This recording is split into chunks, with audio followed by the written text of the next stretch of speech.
A collision between two passenger trains early this morning.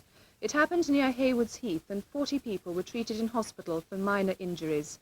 Crash investigators have been finding out what happened from the two train drivers. The two trains with more than 60 people on board collided head-on, just half a mile from Haywards Heath station. Luckily, neither was travelling fast. Impact speed is believed to have been less than 40 miles an hour.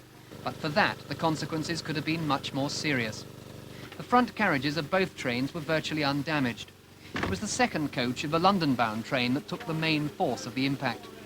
The 7-year-old girl with head wounds was among the 40 people injured. It was 3 hours after the crash before the last of the stretchers reached the ambulances. 11 of the injured were detained at Cookfield Hospital.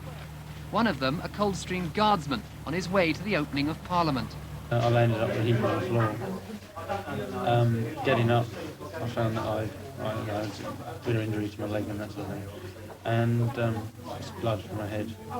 And then I heard the driver, who was trapped in his cab, and was trying to get the doors open. British Rail's already begun its inquiry into how, on one of Britain's busiest commuter routes, two trains travelling in opposite directions came to meet on the same line.